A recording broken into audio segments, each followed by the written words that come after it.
What's on tap? Travis Hunter is freaking amazing at football. Holy moly, guacamole, whatever you want to say.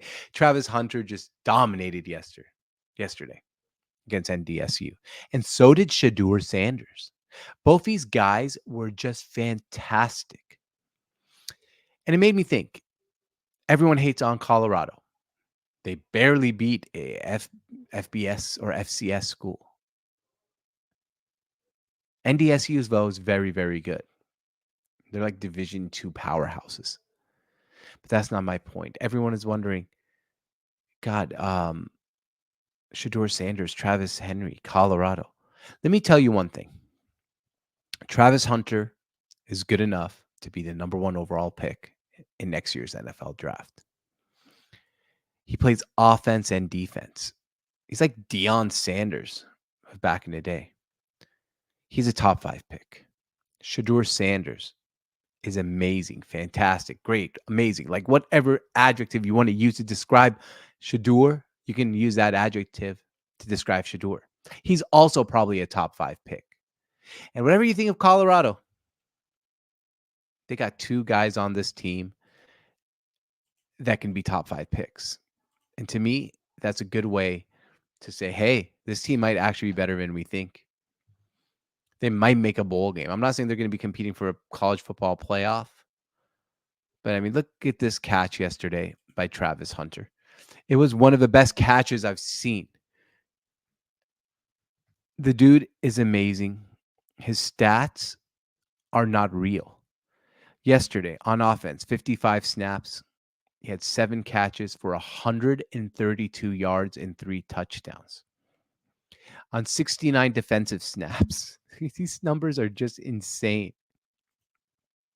He had 3 catches allowed for 18 yards.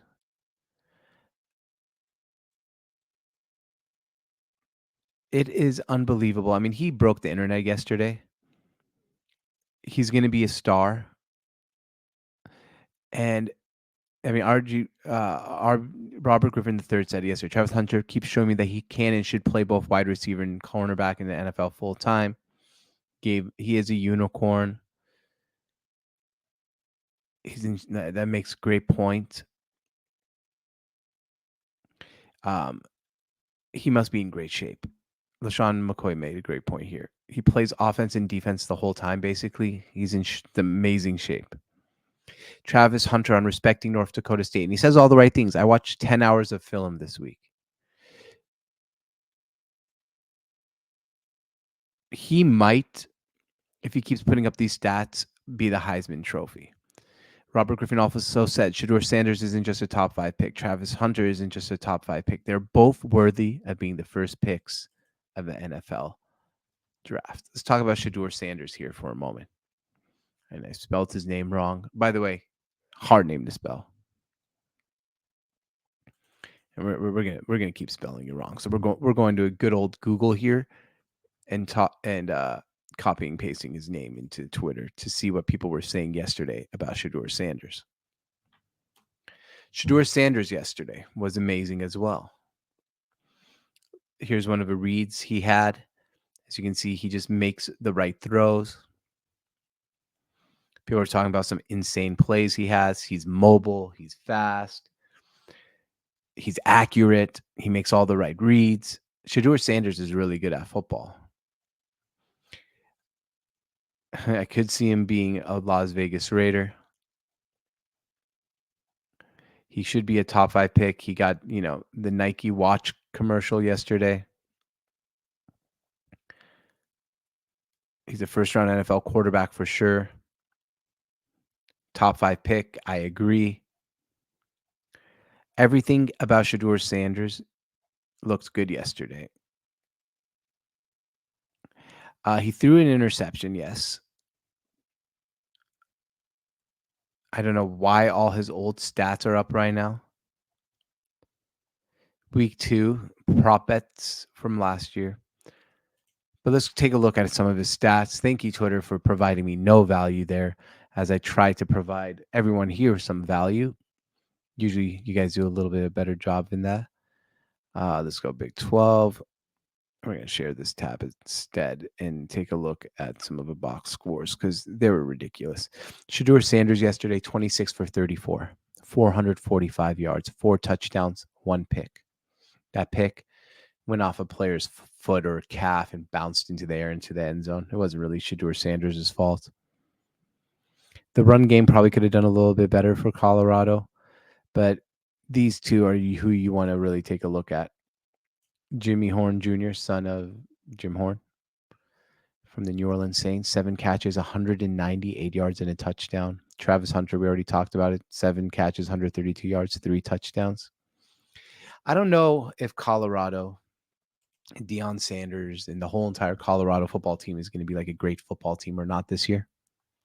But I'll tell you one thing about them. They're going to be electric. They're going to be must-watch TV. They're going to be fun to watch. And they're going to turn a lot of heads, and they're going to make a lot of people tune in to watch Colorado football.